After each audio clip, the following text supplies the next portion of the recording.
जय हिंद फ्रेंड, हिंदी और प्राइड में आप सभी का स्वागत है। फ्रेंड्स, यहाँ पे हम यूजीसी नेट यूनिट 8 हिंदी नाटक विधा से संबंधित यूनिट में एक द्रोणाचार्य नाटक का वाचन कर रहे हैं और इसका ये थर्ड पार्ट है। प्रीवियस के 2 लेक्चर आपने देख लिए होंगे। प्रीवियस के लेक्चर में आपने देखा कि किस तरीके से कृपि जो है अश्वत्थामा को आटे का घोल पिलाती है और ये द्रोणाचार्य को अच्छा नहीं लगता है। फिर द्रोणाचार्य और अर्जुन के साथ ही एकलव्य का संवाद है, जिसमें एकलव्य जो है अपना अंगूठा गुरु दक्षिणा के रूप में काट कर, जैसे कि द्रोणाचार्य ने मांगा था, उन्हें देते हैं। उत्तरार्ध का पाठ यहाँ से शुरू होता है। इतने में मंच खाली है। फोन की घंटी बज रही है। लीला आकर फोन लेती है, क्योंकि समानांतर कथा चल रहा है तो बीच में पौराणिक कथा चला। अब वापस से फिर वहीं पे अरविंद और लीला, इनकी जिंदगी शुरू हो गई है और मंच खाली है। फोन की घंटी बज रही। लीला, उनकी पत्नी, अरविंद की आके फोन उठाती है। कहती है, हेलो, कौन? मिसेस शुक्ला। मिसेस शुक्ला कहती हैं, मैं लीला बोल रही हूँ। नहीं नहीं, प्रिंसिपल साहब अभी लौटे नहीं। क्या कहा? साड़ी हाउस में नया स्टॉक आया है, लेकिन मैं तो परसों ही शॉपिंग कराई। अच्छा, तो नैनीताल की तैयारी है क्या? अच्छा अच्छा, मिस्टर शुक्ला दौरे पर जा रहे हैं। हो आइए, अपनी गाड़ी ले जाएंगे या सरकारी? बड़ी मौज रहती है आप लोगों की। आऊंगी क्यों नहीं, जरूर खिंचाई करेंगे मिसेस दरबार की। पुलिस वालों की औरत हुई तो क्या हुआ? हाँ हाँ, सुदीप पता है पास हो गया, फर्स्ट आया है। सो आम के अचार में कलौजी कितनी डाली आपने? 100 ग्राम। मैं तो 125 डालती हूँ। नहीं नहीं, तकलीफ क्यों उठाती हैं, अपना चपरासी भेज दूंगी। अच्छा अच्छा। इतने में अरविंद आता है। लीला बात ही कर रही होती है तो थका सा परेशान सा है। लीला रिसीवर रखती है। फोन की तिपाही पर से पत्र उठाकर बेती हुई, सुदीप की चिट्ठी आई है। अरविंद अनमयस्क भाव से, रख दो, पढ़ लूंगा। अरे पढ़ो भी, मेरिट में पहला आया है बेटा। मैं तो क्या करूं, क्या फर्स्ट आना कुछ होता ही नहीं? होता है तो पूरे शहर में मिठाई बांटो। इस तरह काट क्यों रहे हो? काटू नहीं तो और क्या करूं? तुम लोगों की मेहरबानी से प्रिंसिपल जो हो गया हूं तो बुरा क्या हुआ? बड़ा राज सिंहासन मिल गया ना, एक दिन तो चैन की सांस मिलती। रोज कोई ना कोई परेशानी। इतना सोचेंगे तो कैसे चलेगा? अरविंद कहता है तो मर जाऊं। क्या प्रिंसिपल बनकर तुम सुखी नहीं हो? हर आदमी मुझे बेईमान और मौका परस्त समझता है, कोई मुझ पर विश्वास नहीं करता। इतने में यदु का प्रवेश। क्या हो गया यार, प्रिंसिपल बनने के बाद तुम्हें जाने क्या हो गया? क्या हो गया मुझे? किसी काम के आदमी नहीं रहे और क्या। जब देखो चेहरा लटकाए रहते हो। और बनाओ प्रिंसिपल कहीं का नहीं रखा मुझे उसने। आखिर बात क्या हो गई? अरे कुछ नहीं, कुछ तो हुआ। मैं तुम्हारी नस नस जानता हूँ। अब बताओगे भी या चमगादड़ की तरह बस मुंह लटकाए रहोगे? मेरा तो दिमाग ही काम नहीं कर रहा। क्या प्रेसिडेंट ने कोई अंडरस्टैंड बात कह दी? उसकी आदत पड़ गई है। किसी लेक्चरर ने बदतमीजी की? मुझसे बात ही कौन करता है? तो फिर क्या हो गया? अब कैसे बताऊं? डूब मरने की बात है। लेकिन कहोगे भी, सुनोगे? राजकुमार ने एक लड़की पर बलात्कार करने की कोशिश की। यदु, बलात्कार?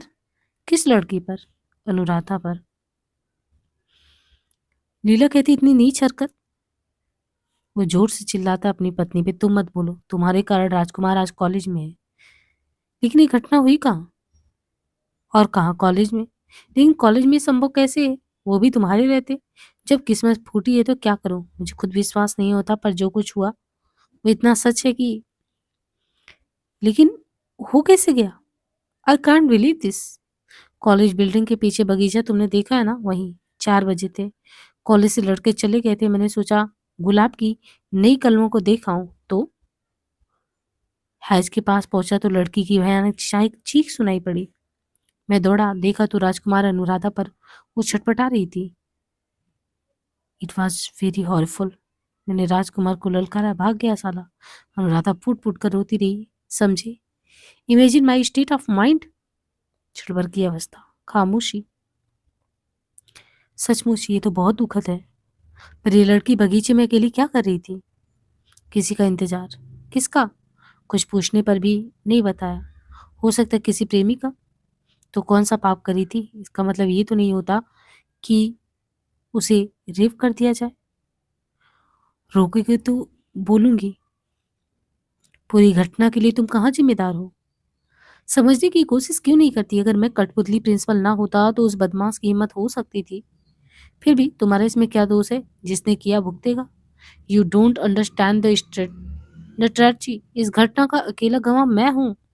कल अदालत बनकर भी मुझे ही बैठना है। तो क्या उसने लिखित शिकायत की है? क्यों नहीं करेगी? और ना भी करती तो क्या मुझे नामर्दों की तरह चुप बैठना चाहिए? तो क्या मामला तूल पकड़ेगा? इस बार तो बवंडर होगा। बात कल तक पूरे विद्यार्थियों में फैल जाएगी। लड़के राजकुमार को कड़ी से कड़ी सजा देने के लिए कहेंगे। हो सकता है पुलिस केस बन जाए। अगर चंदू भी शहर में हुआ तो पिछली बार का बदला भी चुकाएगा। लेकिन वो कॉलेज में है कहाँ? कॉलेज में ना होने से क्या होता है? उसके साथी तो हैं। याद है इन लड़कों पर हमने पुलिस के डंडे बरसाए थे?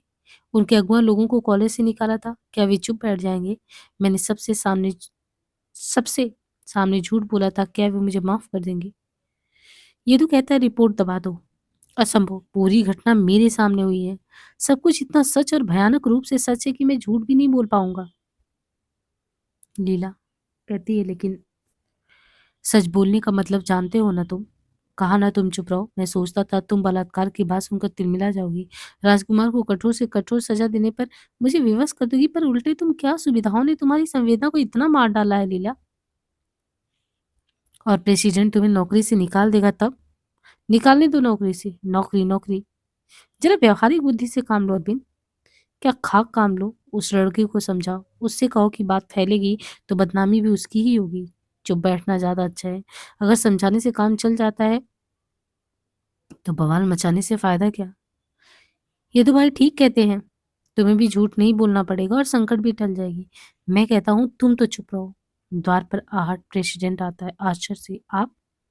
यदु की ओर देखते हुए, मैं आपसे जरा अकेले में बात करना चाहता हूँ। यदु इशारा समझकर चला जाता है। प्रेसिडेंट इत्मीनान से बैठकर सिगार चल रहा था। मिस्टर रविंद्र, कॉलेज में इतनी बड़ी घटना हो गई और आपने मुझे इन्फॉर्म करना तक जरूरी नहीं समझा? लीला बीच में ही, ये तो बस आपकी ओर ही आ रहे थे। कितने परेशान है तब से। कह रहे थे प्रेसिडेंट साहब भी बहुत चिंतित होंगे। लीला की बात पर ध्यान देता हुआ अरविंद से, क्या आपको कॉलेज से मेरे घर सीधे नहीं आना चाहिए था? लेकिन आपको फुर्सत कहाँ थी? आप तो उस लड़की से रिपोर्ट लिखवाने में लगे रहे। उसने रिपोर्ट खुद लिखी, पर आपने मना भी तो नहीं किया। क्या उसका अधिकार नहीं था? उसे समझाना भी तो आपका कर्तव्य था। अरविंद उत्तेजित होकर, आपकी लड़की पर बलात्कार की कोशिश होती तो क्या आप चुप रहते? प्रेसिडेंट क्रोध से, मिस्टर अरविंद तो भीतर जाओ। अरविंद लीला से कहता है तुम अंदर जाओ। मतलब साफ है कि बाप उस लड़की की तरह से बोल रहे हो। आप चाहे जो समझे। क्या आप राजकुमार के खिलाफ एक्शन लेने की सोच रहे हैं? Of course. नहीं लूंगा तो लड़के मुझे फाड़ खाएंगे। मिस्टर अरविंद, आप नहीं जानते कि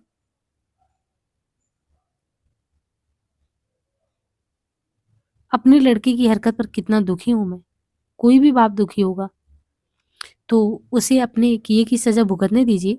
दूसरा कोई समय होता तो आपकी बात मान लेता, पर इस समय नहीं। क्यों? अब आपसे क्या छिपाऊं? मुझे मंत्रिमंडल में लेने की बात चल रही है। मेरी इमेज नहीं बिगड़नी चाहिए।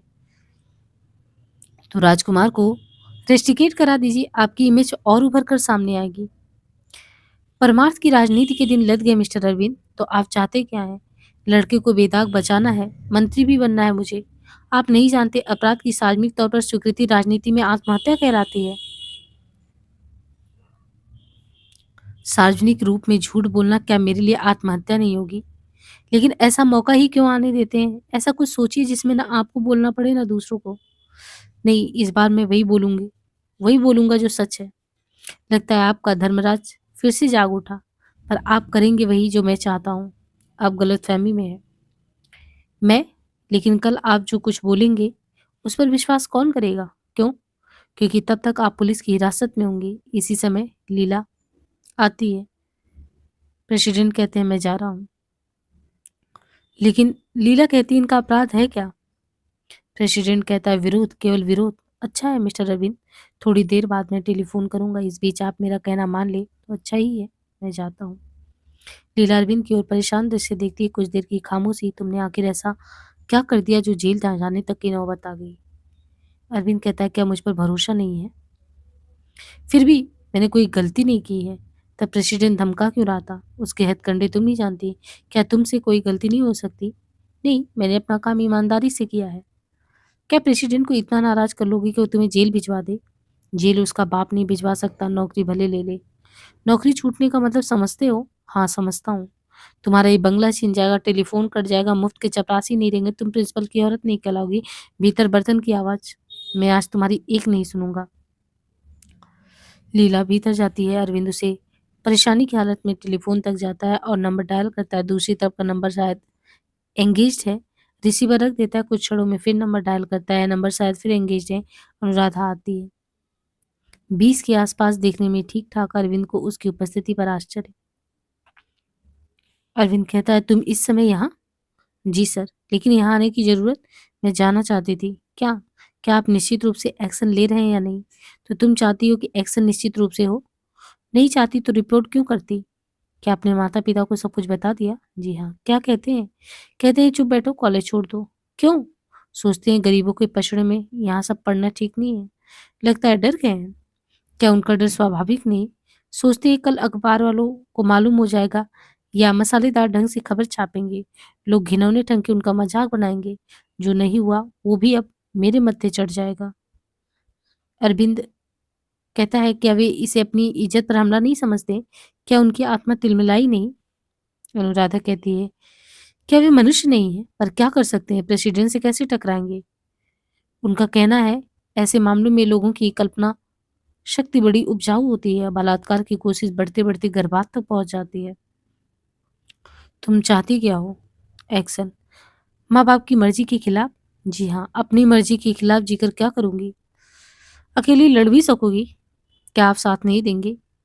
अरविंद कहते हैं चौंक कर, हाँ हाँ, क्यों नहीं दूंगा। जानते हैं मेरे पिता को धमकाया जा रहा है। कौन धमका रहा है? राजकुमार और उसके साथी। क्या धमकी दी है? मेरे पीछे गुंडे लगाने की। राजकुमार जो कुछ नहीं कर पाया उसे पूरा करवाने की। मेरे पिता को जान से मारने की। अरविंद कहता है, तुम लोग पुलिस में रिपोर्ट क्यों नहीं करते? जब मेरे माता पिता बात को बढ़ाना ही नहीं चाहते, रिपोर्ट क्यों करेंगे? उन्होंने तो मुझसे भी साफ कह दिया है कि यदि मैंने रिपोर्ट पर जोर दिया तो मुझे घर से बाहर निकाल देंगे। इसके बाद भी तुम एक्शन चाहती हो? जी हाँ, चाहे जो हो पर मैं एक्शन होना चाहिए। पिता ने घर से निकाल दिया तो रहोगी कहाँ? वो बात का सवाल है, लेकिन राजकुमार इस बार नहीं छूट पाएगा। क्या मैं उसकी रखैल हूँ या उसके बाप की जायदाद? लेकिन बदनाम होने के बाद तुम्हें अपनाएगा कौन? सभी पुरुष नामर्द नहीं हुए हैं सर। मुझे अपनाने वाला भी कोई है। उसका प्रेम मुझे लड़ने की ताकत देगा। कौन है वो? वही जिसका मैं बगीचे में इंतजार कर रही थी। तो आया क्यों नहीं? नहीं आ पाया। एकाएक उस शहर से बाहर बाहर उसे जाना पड़ गया। अगर वो आ जाता तो क्या कर लेता? राजकुमार के पेट की अतड़ियां बाहर कर देता। तुम उसका नाम क्यों नहीं बताती? आपके काम का नहीं है वो नाम। तो तुमने परिणामों का अच्छी तरह सोच लिया है? जी हाँ। वैसे मैं परिणामों का हिसाब किताब करने की उलझन में पड़ना भी नहीं चाहती। ठीक है, मैं कल राजकुमार को कॉलेज के रेस्ट्रिकेट कर दूंगा। पर आपने सभी परिणामों का हिसाब किताब कर लिया है या नहीं? सोचती हूँ कि उसे रेस्ट्रिकेट नहीं कर पाऊंगा। क्यों सोचती हूँ ऐसा? क्योंकि आप कहते बहुत है पर कुछ कर नहीं पाते। इसका मतलब तुम्हें मुझ पर भरोसा नहीं है। क्या तुमसे खुद मैंने रिपोर्ट नहीं लिखाई? क्या विरोध करने के लिए मैंने खुद नहीं कहा? कहा ना, मुझे थोड़ा अचरज भी हुआ, लेकिन क्यों? क्योंकि 3 साल पहले आपने चंदू से भी यही बात कही थी। चंदू ने आपके हर शब्दों पर हमेशा वेद की तरह विश्वास किया, पर हुआ क्या? मैंने उसे कभी कुछ नहीं कहा। झूठ बोलते हैं आप। आपने उसका साथ देने का आश्वासन दिया, आपके बूते पर वो लड़ गया, लेकिन लाठियां चली। उसे कॉलेज से निकाला गया और अपने प्रिंसिपली से आपने मुआवजे ले ली। गलत आरोप लगाते हुए तुम्हें शर्म नहीं आती? प्रेसिडेंट तो चंदू पर मुकदमा चलाकर सजा करना चाहता था, लेकिन मैंने बचाया उसे। लेकिन आप मौके पर बदल गए, इस बात को हर लड़का जानता है। तो क्या तुम मुझ पर विश्वास नहीं करती? करना चाहती हूँ सर।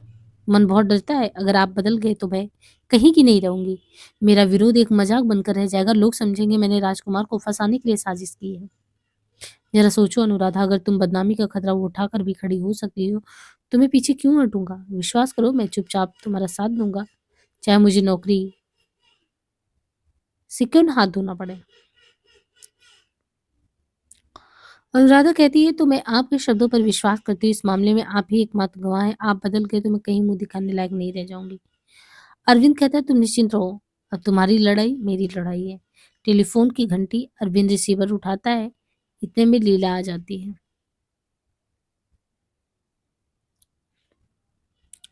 अरविंद फोन पर है। हेलो। जी बोल रहा हूँ। नमस्कार जी, सोच लिए हैं? जी हाँ, अच्छी तरह सोच लिया है। No sir, my decision is final. Can't we change? कल मैं राजकुमार को रेस्टिकेट कर रहा हूँ। जी हाँ, ये मेरा आखिरी फैसला है। जी? क्या कहा? रिपोर्ट अनुराधा के सामने फाड़ दूँ? तो आप जानते हैं कि अनुराधा मेरे यहाँ है। क्या उसके पिता आपके यहाँ बैठे हैं? जी नहीं, मैं एक्शन लूंगा। जी जी, क्या आप पुलिस को फोन कर रहे हैं? 15,000 का? लेकिन आप ही ने तो, क्या आप पुलिस को इन्फॉर्म कर रहे हैं? No sir, no sir. आप जैसा चाहे कहते हैं वैसा ही होगा। Sir, yes sir, yes. Arvind phone रख देता है। घबराहट के कारण उसके माथे पर पसीना आ जाता है।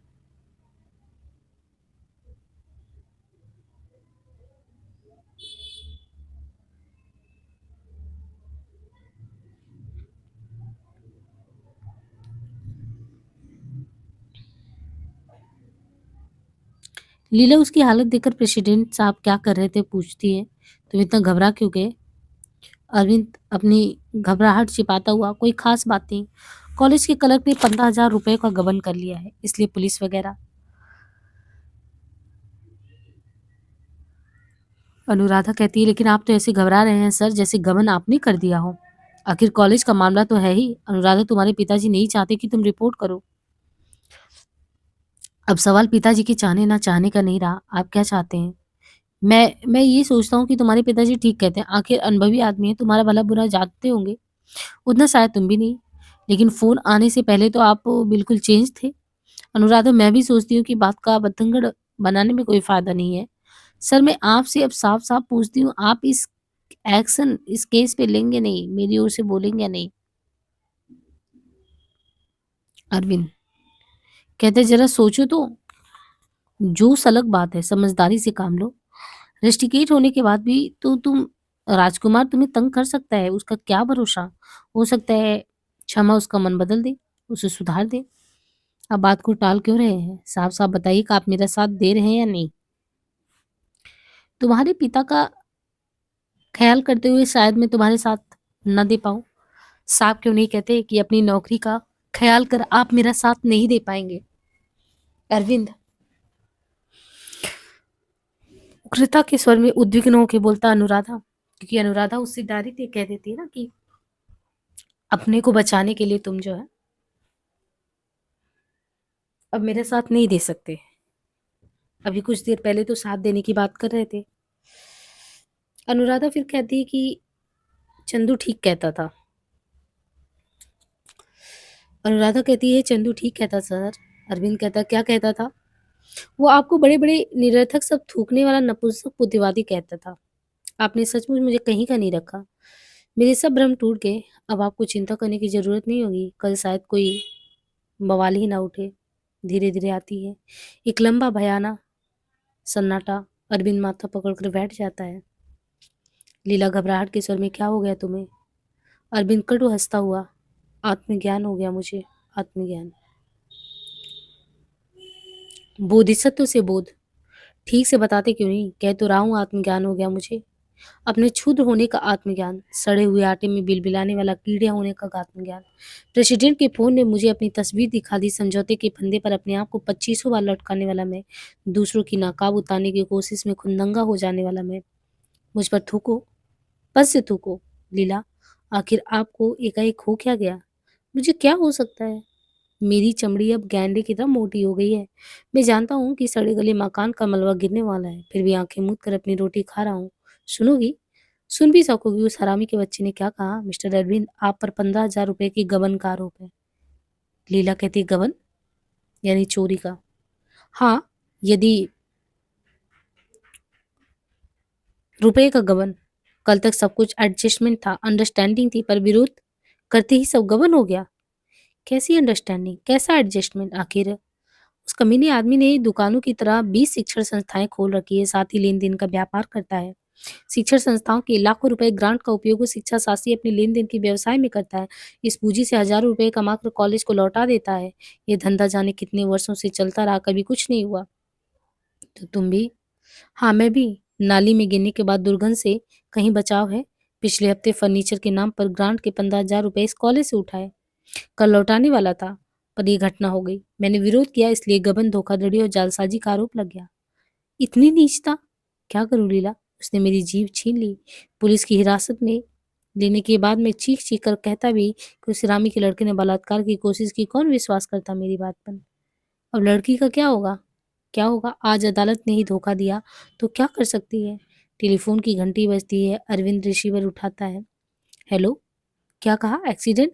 कैसा एक्सीडेंट? क्या हमारे कॉलेज की लड़की ट्रक के नीचे आ गई? क्या नाम था उसका? क्या कहा? अनुराधा। इतने में रिसीवर उसके हाथ से छूट जाता है। लीला। क्या? अनुराधा? अरविंद। हाँ, मर गई। मेरी बुजदिली ने उसे मार डाला। लीला, उसका विरोध नहीं बिका। कोई नहीं खरीद सका उसे। वो जाते जाते मुझ पर थूक गई। अरविंद तेजी से बाहर जाता है। लीला हर तरफ से खड़ी रहती। धीरे धीरे अंधकार, प्रकाश फिर मध्य भाग में। अरविंद बहुत परेशान सोफे के सामने रखी छोटी मेज पर कुछ लिख रहा है। चारों ओर सन्नाटा, रस में संगीत। बिमलेंदु की शरीर आकृति फिर उभर के आती है। बिमलेंदु कहता है, इस्तीफा लिख रहे हो क्या? अरविंद आश्चर्य से, तुम फिर आ गए? मैं गया ही कहा था। इस्तीफा क्यों लिख रहे हो? तुम्हें क्या मतलब? मेरे प्रश्न का उत्तर दो।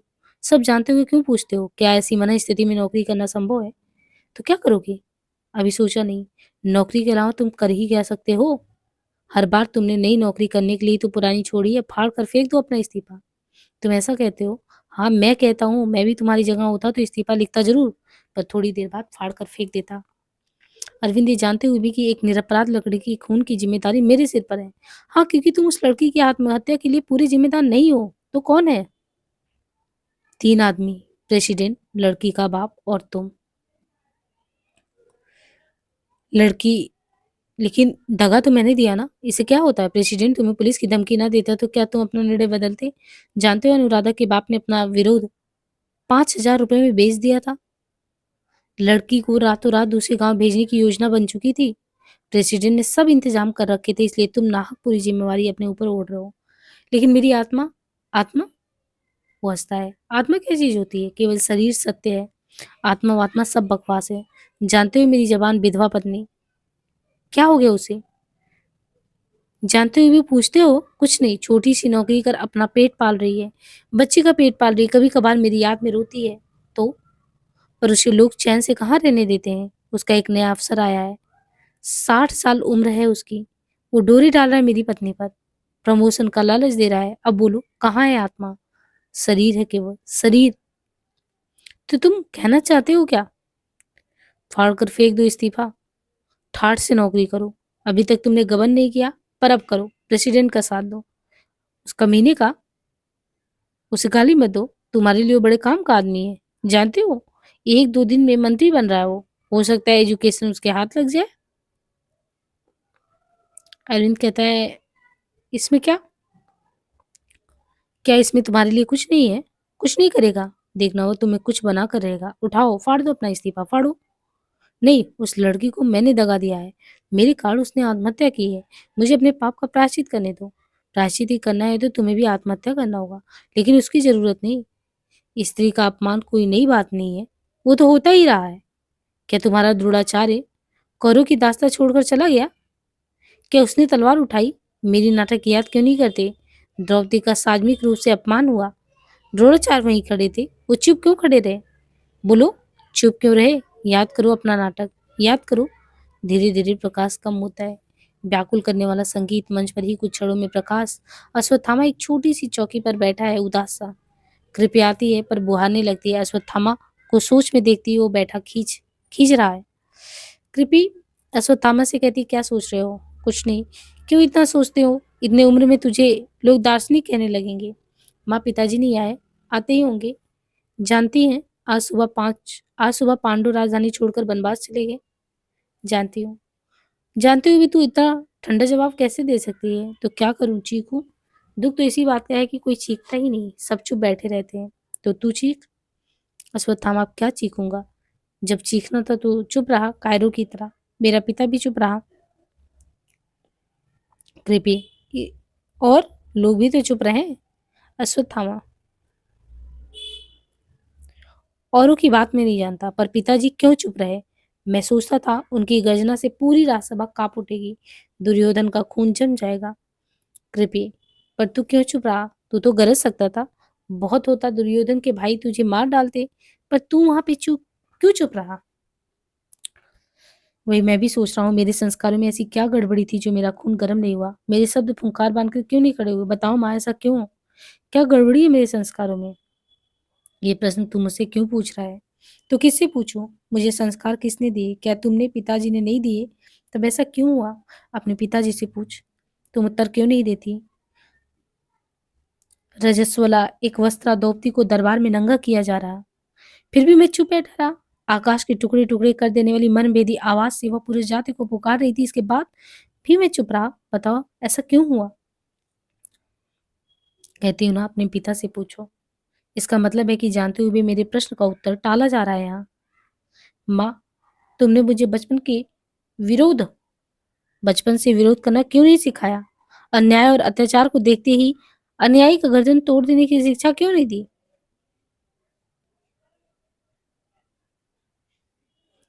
सोचती क्यों नहीं? बनवास जाने से पहले पांडु पिताजी से मिलने क्यों नहीं आए? और तो और उनका प्रिय शिष्य अर्जुन भी नहीं आया, क्यों ऐसा हुआ? मैं क्या कह सकती हूँ, नहीं आए, उनकी मर्जी।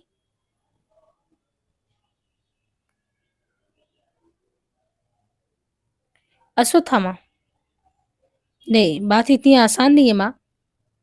कल की घटना के बाद वे पिताजी से घृणा करने लगे। पिताजी उनके लिए अब आदरणीय नहीं रहे। द्रोणाचार्य आता है इतने में।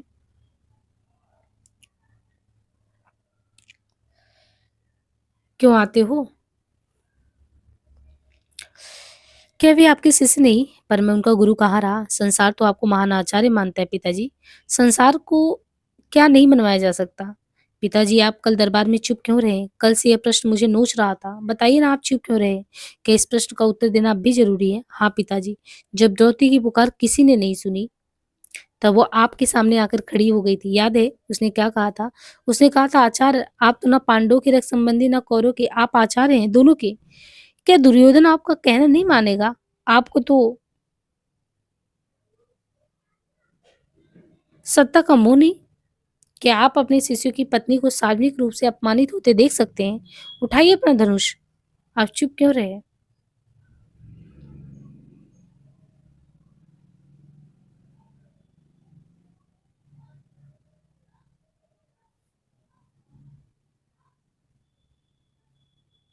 इस प्रश्न का उत्तर अपनी माँ से पूछो। जब मैं माँ से पूछता हूँ तो कहती पिता से पूछो, और मैं माँ से पूछता हूँ तो वो संकेत पिता की तरफ। द्रोणाचार्य, जो जिम्मेदार है तुम्हारी चुप्पी के लिए, तुम्हें कुछ लगता नहीं मुझ पर आरोप लगाते हुए? जरा गहराई से सोचो, पिछली बातों के संदर्भ में सोचो। कृपी, अपना नपुंसक आचरण ढकने के लिए मुझ पर आरोप लगाते हुए तुम्हें थोड़ी भी लज्जा नहीं आती? मैं पूछती हूँ, तुम्हारा आचार्य तो कहाँ मर गया? क्या वो केवल एकलव्य का अंगूठा कटवाने या सूत पुत कहकर क्रुद्ध की अवहेलना करने तक सीमित था? तुमने अपने शिशु को रोका क्यों नहीं? क्या तुम्हारा उन पर कोई अधिकार नहीं था?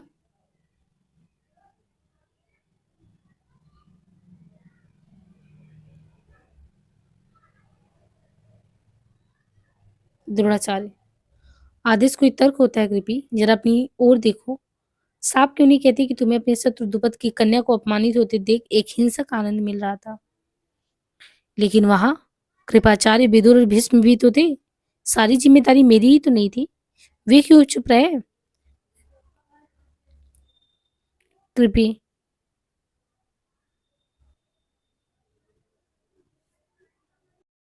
वे तो शिक्षक नहीं है, आचार्य नहीं है। तुमने चुप रहकर शिक्षक को अन्याय पीने की परंपरा दे दी। आने वाला इतिहास तुम्हें कोसेगा। अश्वत्थामा, माँ, चुप रहे तो क्यों नहीं बोला? जब दुर्योधन का भाई विकर्ण खड़ा हो विरोध कर रहा था तो तू क्यों चुप रहा? तेरा अध्यात्म चिंतन ब्रह्म ज्ञान सब ढोंग है। कहता क्यों नहीं कि द्रौपदी का खुला शरीर देखने की लालसा तुझे भी सता रही थी? द्रोणाचार्य, कृपी, चीखो मत, बहुत होता। कौरव मिलकर तुम पर हमला करते, तुम्हारा वध कर देते, उस अवस्था में भी मैं इतनी दुखी नहीं होती जितना आज हूँ। कृपी, तुमने यही बात 20 वर्ष पहले क्यों नहीं कही? तो क्या होता? तो संभवतः ये घटना ही नहीं होती। 20 वर्ष पहले मैंने ऐसा ही क्या किया? याद करो, अश्वत्थामा तब छोटा था। तुमने मुझे द्रुपद के सामने हाथ फैलाने, भीख मांगने भेजा, पर तुम उस समय दरिद्र भी तो थे। घर में 2 मुट्ठी आटे भी नहीं रहते थे। द्रुपद के पास नहीं बेचती तो क्या करती? तुमने मुझे एक क्षण चैन से नहीं रहने दिया। दिन रात तुम्हें दारिद्र्य से शिकायत थी। मेरी धनुर्विद्या पर अभिमान का एक शब्द नहीं कहा तुमने। क्या ये सच है माँ? उस दिन की याद क्यों नहीं करते जिस दिन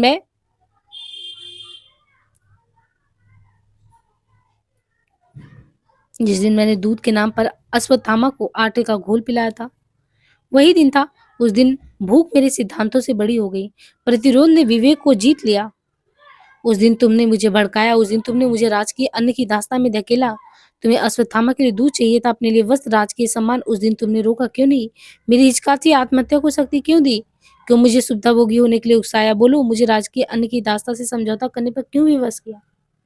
अश्वत्थामा: माँ, उस दिन तुमने आटे के घोल के बदले विष क्यों नहीं पिलाया? मुझे समझौते की संतान क्यों बना दिया तुमने? पिताजी को ऋषि परंपरा से गिराकर राजपुरुषों की दास्ता में क्यों धकेल दिया तुमने?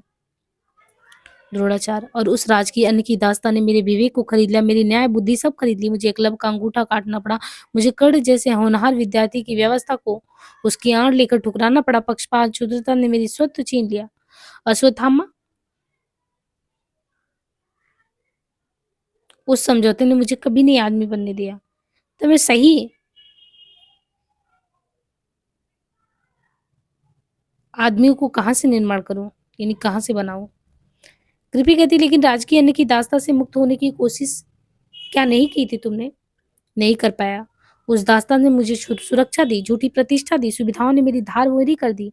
मेरे भीतर के उस आदमी को जगाया जो बदला लेता है, जो अपने अहंकार को संसार से बड़ा मानता है। द्रुपद से बदला लेने के लिए मैंने अपने विद्यार्थियों को युद्ध का उन्माद दिया, उनका उपयोग अपने स्वार्थ के लिए किया। कृपी, मैं हर दिन छोटा आदमी होता चला गया। अश्वत्थामा: पिताजी, अब इस राज की दास्ता को छोड़ क्यों नहीं देते? जो कुछ न्याय है, सत्य है, उसका पक्ष क्यों नहीं लेते? नहीं बेटे, अब वो संभव नहीं है, बहुत देर हो गई। अब मुझे उसका ही साथ देना होगा जो मुझे अन्न देता, वस्त्र देता। अब इस अवस्था में परिवर्तन संभव नहीं है।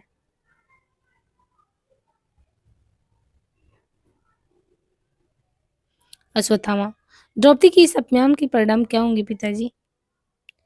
युद्ध, सर्वनाश। मेरी दी हुई विद्या सहस्त्र बलिदान लेगी, क्योंकि मैंने केवल शस्त्र चलाने की शिक्षा दी है। मैंने उसके आगे कुछ सिखाया ही नहीं, जो मनुष्य को मनुष्य बनाता है। अश्वत्थामा: मुझे जलता हुआ भविष्य दिखाई दे रहा है। मुझे दिशाओं को बहरा देने वाला युद्ध का कोलाहल सुनाई पड़ रहा है। मुझे अपने विद्यार्थियों के शव दिखाई दे रहे हैं। अपने दारिद्र्य से बदला लेने की मेरी हिंसक भावना मुझे भी ग्रस्त रही है। धीरे धीरे अंधकार, जेल की कोठरी की आभास, स्पॉट केवल अरविंद पर पड़ता है। दाढ़ी बनी हुई जर्जर, धीरे धीरे बिमलेंद्र की शरीर आकृति उभरती है। क्या सोच रहे हो? कुछ नहीं, झूठ बोलते हो। तुम सोच रहे हो कि कल अदालत में क्या होगा। मैं क्या सोचूं? मैंने हत्या नहीं की है। मैं कहता हूँ, कहा, किंतु तुमने हत्या की। इतना साहस तुम्हें है ही कहाँ? तुम जानते हो कि मुझ पर केवल सर संकटा मिसियल।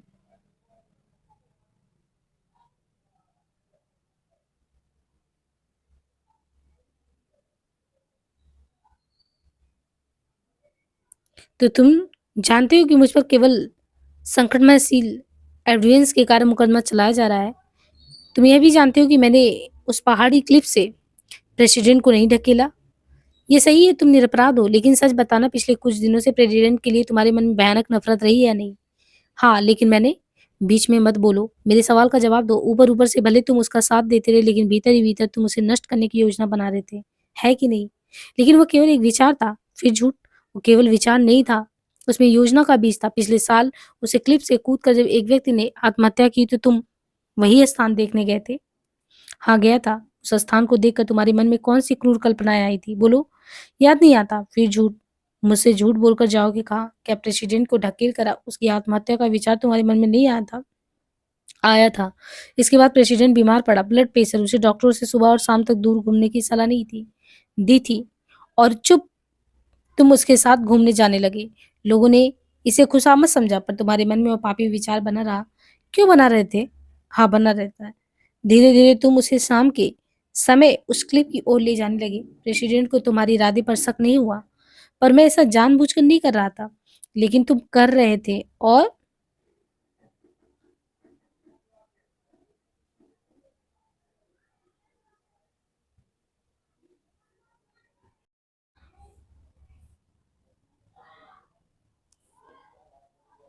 लेकिन भाग्य ने तुम्हारा साथ दिया प्रेसिडेंट। बैलेंस नहीं संभाल सका, खुद ही गिर गया। क्यों? अरविंद, हाँ, वो अपनी मौत मरा, मैं अपराधी नहीं हूँ। मेरे शत्रु जबरदस्ती मुझे फांस रहे हैं। बिमलेंद्र कहता है, कौन है तुम्हारा शत्रु? अरविंद कहता है कि अब किसका नाम लूं? बिमलेंद्र कहता है कि तुमने पुलिस में रिपोर्ट की, एक्सीडेंट कहा, तुमने पूरी बात बताई, इसके बाद भी किसी को विश्वास नहीं हुआ। लोगों ने जांच की मांग की, जानते हुए वो लोग कौन है? अरविंद ने कहा, नहीं, मैं नहीं जानता। तो बिमलेंदु कहता है, फिर झूठ? कितना झूठ बोलोगे? वे लोग थे तुम्हारे सहयोगी, जिन्हें तुम प्रेसिडेंट के कहने पर 500 की रसीद लिखाकर केवल 300 रुपए वेतन देते थे। अरविंद कहता है, लेकिन ये तो पुरानी परंपरा है। बिमलेंदु कहता है, लोगों को तुमसे उम्मीद थी कि इस परंपरा को तोड़ोगे। अरविंद कहता है, लोगों की इस तरह सोचने का जिम्मेदार मैं कहाँ हूँ? बिमलेंदु कहता है, फिर झूठ।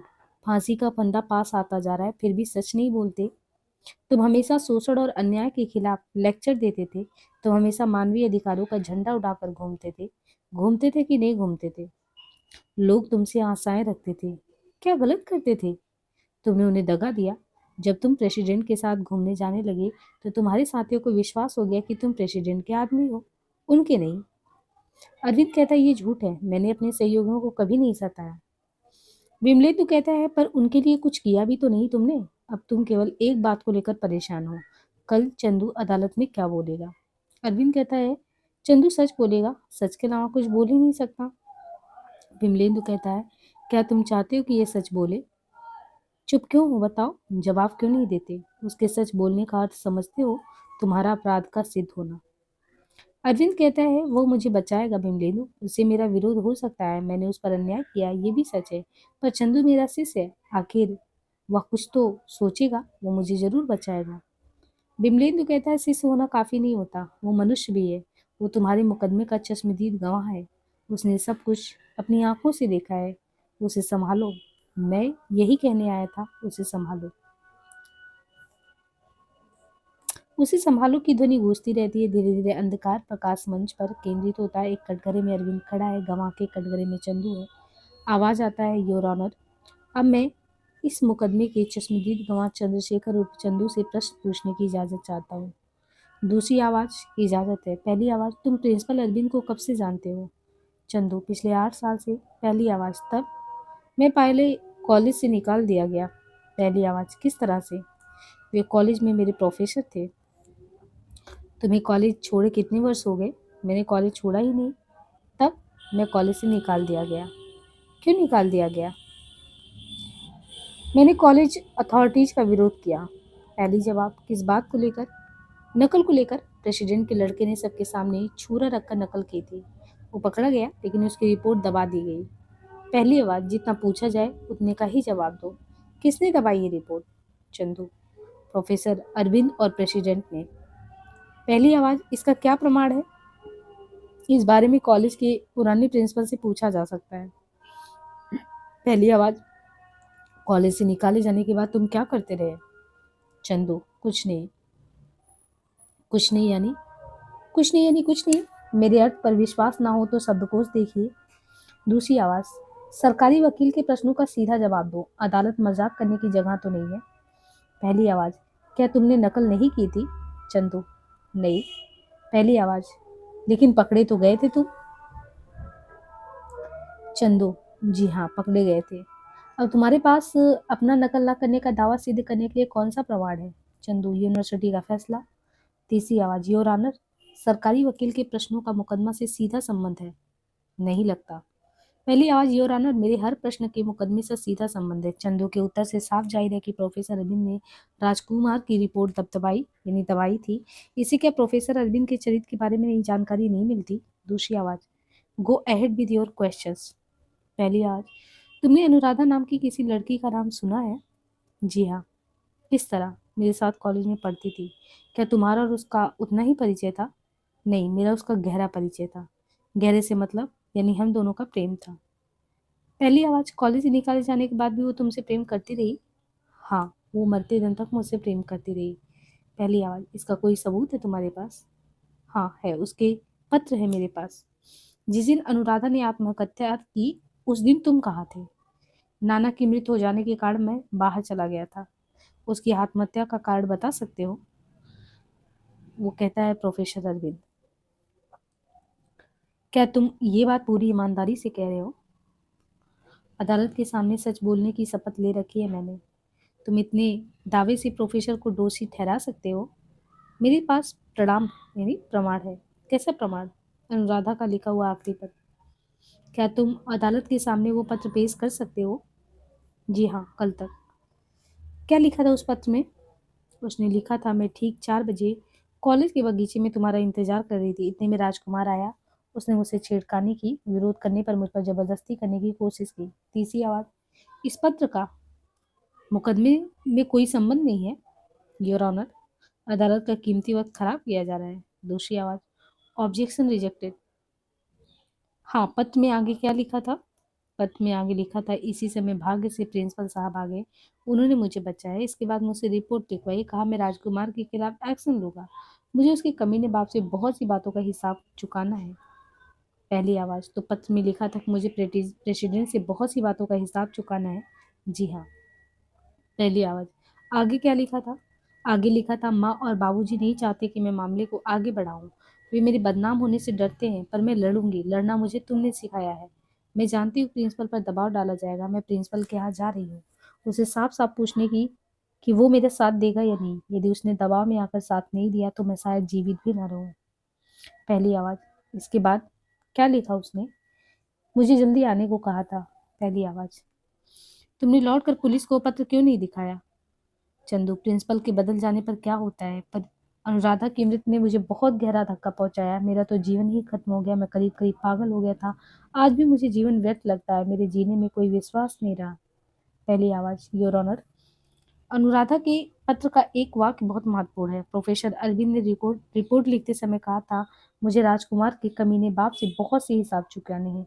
इसका मतलब साफ है कि प्रोफेसर अरविंद के मन में उस प्रेसिडेंट के लिए पहले से नफरत थी। उसके खिलाफ वो हर मौके का फायदा उठाना चाहता था। तुम उस दिन पहाड़ी क्लिफ की ओर क्यों गए थे? चंदू, आत्महत्या करने।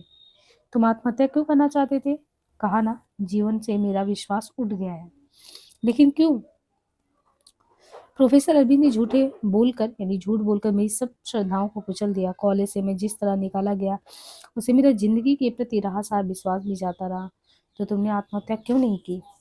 मैं क्लिफ से कूदने वाला था, तो क्यों नहीं कूदे? मुझे पाँव की आहट सुनाई पड़ी, करीब आती हुई बातचीत। तो पहली आवाज, तो तुमने क्या किया? एक और झाड़ी में सिरक गया। पहली आवाज, तुमने किसे आते देखा? प्रोफेसर अरविंद और प्रेसिडेंट को। पहली आवाज, दोनों की क्या बातचीत हो रही थी? प्रोफेसर अरविंद क्लिफ की ओर बढ़ रहे थे और प्रेसिडेंट को अपने पास बुला रहे थे, लेकिन प्रेसिडेंट हिचक रहा था। पहली आवाज, इसके बाद क्या हुआ? प्रोफेसर अरविंद उन्हें बहुत उकसाते रहे, उनसे नीचे तराई का मेला देखने का आग्रह करते रहे। पहली आवाज, तब आखिर विवश होकर प्रेसिडेंट क्लिफ की छोर तक आया। पहली आवाज, आगे कौन था? प्रेसिडेंट, पीछे प्रोफेसर अरविंद। पहली आवाज, प्रोफेसर अरविंद का हाथ कहाँ था? प्रेसिडेंट की पीठ पर। वे उनकी पीठ पर हाथ रखकर मैंने की ओर इशारा कर रहे थे। पहली आवाज, इसके बाद मुझे प्रेसिडेंट का शरीर लड़खड़ाता दिखा और क्लिप से नीचे गिरता। पहली आवाज, क्या प्रोफेसर अरविंद ने प्रेसिडेंट को ढकेला? चंदू चुप रहता। पहली आवाज, बोलते क्यों नहीं? प्रोफेसर अरविंद ने प्रेसिडेंट को ढकेला था। चंदू अरविंद की ओर देखता है। अरविंद कातर दृष्टि से उसकी ओर देखता है। फिर क्षण भर में चंदू की मुद्रा कठोर हो जाती है। हो सकता है। इसके बाद क्या हुआ? इसके बाद प्रोफेसर अरविंद घबरा कर भागने लगे। मैंने उन्हें आवाज दी। पहली आवाज, क्या उन्होंने तुम्हें देखा? हाँ, अच्छी तरह देखा। तब क्या वे रुके? जी नहीं, भागते रहे। मैं भी भागता रहा। पहली आवाज, वे कहाँ गए? चंदू, प्रेसिडेंट के बंगले में। पहली आवाज, क्यों? शायद फोन करने। पहली आवाज, तुम्हें कैसे मालूम? क्योंकि मैं जब पुलिस स्टेशन पहुंचा तो उनका फोन आ चुका था। पहली आवाज, योर ऑनर, और मजे की बात है कि प्रोफेसर अरविंद ने पुलिस को फोन किया था। उसमें घटनास्थल पर ही चंदू की उपस्थिति का कोई जिक्र नहीं था। योर ऑनर, इससे साफ जाहिर है कि वे इस बात को छिपाना चाहते थे। दूसरी आवाज, आप गवाह से और कोई प्रश्न पूछना चाहते हैं? पहली आवाज, no your honour. Now the defence counsel may cross examination the witness. धीरे धीरे अंधकार, कुछ ही क्षणों में प्रकाश, जेल का आभास, बिमलेन की शरीर आकृति उभरने लगती है। बिमलेन, तो कहता, आप क्या सोच रहे हो? कहता है कुछ नहीं। क्या तुम चंदू के बारे में नहीं सोच रहे हो? तुम्हें कैसे मालूम? मैं सब कुछ जानता हूँ। तुम चंदू के अलावा दूसरा क्या सोच सकते हो? बिमलेंदु, चंदू सब क्यों नहीं सच क्यों नहीं बोलता था? लेकिन वह झूठ भी तो नहीं बोला। उसने ये तो नहीं कहा कि तुमने प्रेसिडेंट को ढकेला। उसने सिर्फ कहा हो सकता है। अरविंद, पर वो जानता था कि प्रेसिडेंट को मैंने नहीं ढकेला। वो जानता था कि मैं अपराधी नहीं हूँ, खूनी नहीं हूँ। इसके बाद भी वो झूठ क्यों बोला? यही प्रश्न पूछा था द्रोणाचार्य ने, बिल्कुल यही प्रश्न। मरते मरते क्यों भूल जाते हो बार बार मेरा लिखा हुआ नाटक? याद करो, महाभारत का 15वां दिन। द्रोणाचार्य स्वयं सेनापति, घमासान युद्ध। उसने भयंकर पद्माकर व्यू की रचना की थी। वो लड़ रहा था, पांडवों की सेना पर कहर ढा रहा था। लेकिन इसी बीच प्रकाश कम होता है, युद्ध का भयानक कोलाहल, भयानक चित्कारे, कानों के पर्दे फाड़ देने वाली मनभेदी आवाजें आवाजें कम होती है। एक तीखी आवाज, अश्वत्थामा मारा गया, अश्वत्थामा मारा गया। वो देखो, प्रकाश मंच पर बिखरता है। रथ का टूटा पहिया, रथ के डंडे के पास द्रोणाचार्य खड़ा, एक सैनिक उसके पास से भागता हुआ निकलता है। द्रोणाचार्य उसे रोकता हुआ, क्या अश्वत्थामा मारा गया? मेरा बेटा अश्वत्थामा? लोग तो यही चिल्ला रहे हैं। पांडवों की सेना में खुशियां मनाई जा रही है। पर क्या ये सच है? युद्ध में क्या सच और क्या झूठ, किसी का भरोसा नहीं। क्या तुम इसे पांडवों की चाल समझते हो? कुछ नहीं कहा जा सकता है आचार्य। जयद्रथ के वध का स्मरण कीजिए। सूर्य अस्ताचल से वापस आ सकता है। मुझे क्षमा करें, मैं नहीं बताऊंगा। वो जाता है। एक दूसरा आहत सैनिक पास से गुजरता है। द्रोणाचार्य उसे रोकते हुए, बताओ, कौन मारा गया? अश्वत्थामा नाम का हाथी, मेरा पुत्र। बताते क्यों नहीं? आहत सैनिक, मैं भी आपकी तरह कोलाहल सुन रहा हूँ। चारों ओर हाहाकार है। अर्जुन के बाड़ों से व्याकुल होकर कौरवों की सेना भाग रही है। अब मैं कैसे बता सकता हूँ कि अश्वत्थामा का नाम का हाथी जो है वो मारा गया? आपका पुत्र? लड़खड़ाता हुआ वो वहीं पे बैठ जाता है। द्रोणाचार्य, कोई नहीं बताता, कोई बताने को तैयार नहीं। युधिष्ठिर आता दिखाई देता है। द्रोण पुकारते हैं, द्रोण, युधिष्ठिर सुनो, यहाँ आओ। युधिष्ठिर के पास आने से, युधिष्ठिर, आज्ञा गुरुदेव। युधिष्ठिर, कोलाहल सुन रहे हो? हाँ गुरुदेव। मेरा मन इस सुनकर कांप रहा है, यानी इसे सुन के मुझे कुछ समझ नहीं आता। तुम सच बोलोगे? मैं कभी झूठा बोला गुरुदेव? यानी युधिष्ठिर कहते हैं, मैं कभी झूठ बोला गुरुदेव? द्रोणाचार्य कहते हैं, इसलिए तो मैं तुमसे पूछ रहा हूँ, मुझे गुरु दक्षिणा चाहिए। हाँ, यहाँ युद्ध में? हाँ, यहाँ युद्ध में, जहाँ सब कुछ सत्य और कुछ झूठ है। मुझे गुरु दक्षिणा के रूप में बताओ, कौन मारा गया? अश्वत्थामा नाम का हाथी है मेरा पुत्र, नर या कुंजर? मैं इतना ही जानता हूँ कि अश्वत्थामा मारा गया। वो नर था या कुंजर? बोलो, इस प्रश्न के उत्तर पर मेरा जीवन निर्भर करता है, जल्दी बताओ। युधिष्ठिर, अश्वत्थामा अवश्य मारा गया, वो नर था। इसके आगे बुदबुदाता या कुंजर? इस समय जोर से शंखध्वनि, कोलाहल, द्रोणाचार्य एकदम टूट जाते हैं। तो मेरा पुत्र अश्वत्थामा मारा गया, बैठ जाते हैं। अब मैं जीवित रहकर क्या करूंगा? नहीं, अब मुझसे युद्ध नहीं होगा, नहीं होगा। आंखों को बंद कर लेते हैं। नेपथ्य से आवाज, बड़े बड़े क्या हो रहे हैं दृष्ट तुम?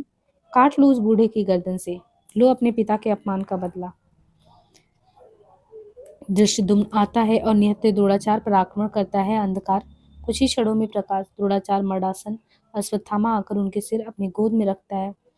द्रोणाचार्य छीड़ स्वर में, तुम जीवित हो? तब ये धर्मराज झूठ क्यों बोला? गुरु दक्षिणा की शपथ के बाद भी झूठ क्यों? ऐसा क्यों? युधिष्ठिर कहते हैं, गुरुदेव, ठीक किया तुमने। मैं इसी का पात्र था। सत्य और न्याय का पक्ष जानते हुए भी उसके विरोध में लड़ा। अपने ही शिष्यों के विरुद्ध राजकीय अन्न की दास्ता, समझौते, कचरे। ठीक किया तुमने।